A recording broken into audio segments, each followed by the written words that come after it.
Anytime we talk about this topic, there are people with very strong opposing views. Military families say they're stuck in limbo as the Senate's hold on promotions drags on. The Department of Defense confirming to NewsNation now that more than 300 nominations are still pending. It could mean more than 600 are on hold by the end of the year. For the first time ever, this is historic. The Army, the Navy, and the Marine Corps are all without Senate-confirmed leaders.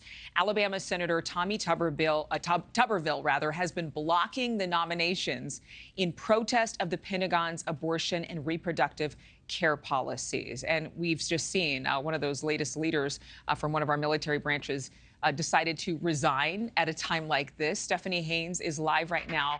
And I know, Stephanie, this is, again, having a great trickle-down effect, as you mentioned. Oh, absolutely, Adrienne. There is a great trickle-down effect, and it is impacting all branches across all levels. And part of the problem with not getting these promotions confirmed is you don't get that pay raise. And so it's really hard for families to plan. They can't plan to move, plan to retire, plan to start a new job, start a new school. The list goes on. The list of general and flag officers whose promotions are on hold is growing. And it is galvanizing military spouses like Brandy Jones to fight for the more than 300 families who are stuck waiting.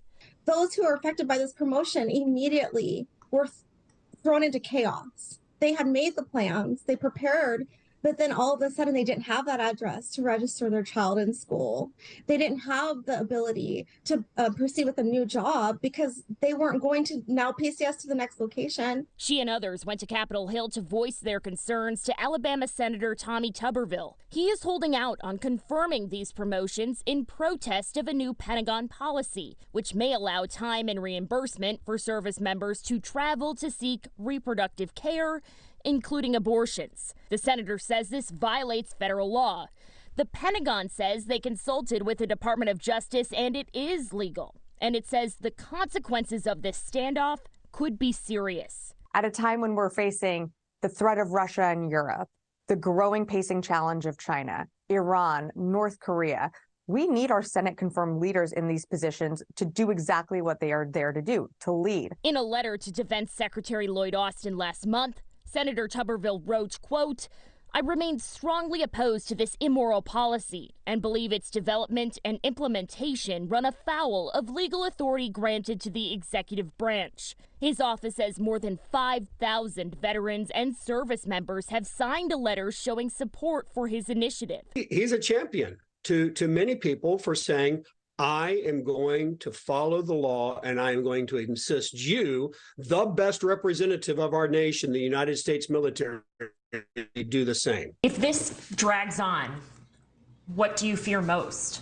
I get concerned because we do know that those who serve, most of those who serve currently come from a family of service. So I worry that our retention is going to suffer. The things that we do to ensure our national security, for the love of our country, we ask that he please do his duty as well.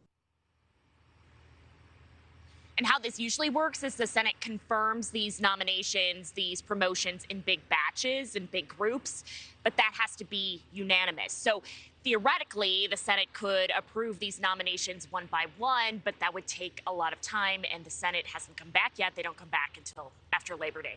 Adrienne. Yep. Thank you for watching. Go to newsnationnow.com to find NewsNation on your television provider. And don't forget to click the red subscribe button below to get more of NewsNation's fact-driven, unbiased coverage.